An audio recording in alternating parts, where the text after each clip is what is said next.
वैदिक ज्योतिष अनुसार भाद्रपद मास के शुक्ल पक्ष की चतुर्थी को हर साल गणेश चतुर्थी मनाई जाती है। इस बार गणेश चतुर्थी का पर्व 27 सितंबर को मनाया जाएगा। इस दिन बप्पा लोगों के घर विराजेंगे। 10 दिन तक चलने वाले इस पर्व का समापन अनंत चतुर्दशी के दिन होता है। माना जाता है कि भगवान गणेश को घर में स्थापित करने से सुख समृद्धि घर में आती है।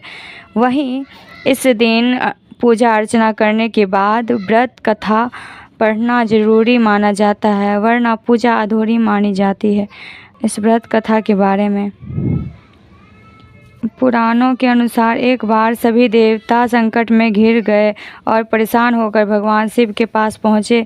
उस समय भगवान शिव और माता पार्वती अपने दोनों पुत्र कार्तिकेय और गणेश जी के साथ मौजूद थे। देवताओं की समस्या सुनकर भगवान शिव ने अपने पुत्रों से कहा कि तुम दोनों में से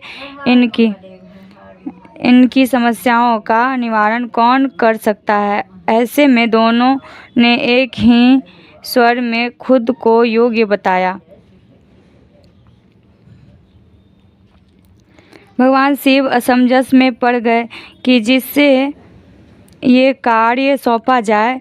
तो ऐसे में भगवान शिव ने एक तरकीब निकाली और अपने पुत्रों से कहा, तुम दोनों में से जो सबसे पहले इस पूरी पृथ्वी का चक्कर लगा कर आएगा वही देवताओं की मदद करने जाएगा।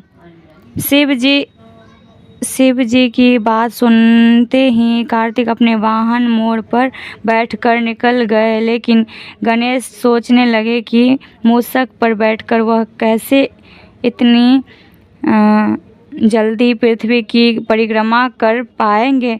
बहुत सोच विचार के बाद वे अपने स्थान से उठे और अपने माता पिता की 7 बार परिक्रमा करके अपने स्थान पर वापस बैठ गए और कार्तिक के आने का इंतजार करने लगे।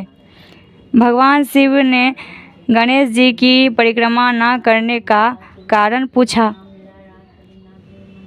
भगवान शिव ने गणेश जी से परिक्रमा न करने का कारण पूछा तो उन्होंने कहा कि माता पिता के चरणों में ही समस्त लोक हैं। उनके इस जवाब से भगवान शिव भी प्रसन्न हो गए और उन्हें देवता की मदद करने का कार्य सौंपा। साथ ही ये भी कहा कि हर चतुर्थी के दिन जो तुम्हारी पूजा और उपासना करेगा उसके सभी कष्टों का निवारण हो जाएगा। कहते हैं कि गणेश चतुर्थी के दिन व्रत करना, कथा पढ़ना और सुनने से सभी कष्टों का नाश हो जाता है। प्रेम से बोलिए गणपति बप्पा मोरया, मंगल मूर्ति मोरया। जय जय शिव शक्ति, जय गुरु बाबा श्री राघवेंद्र जी की सदा ही जय हो।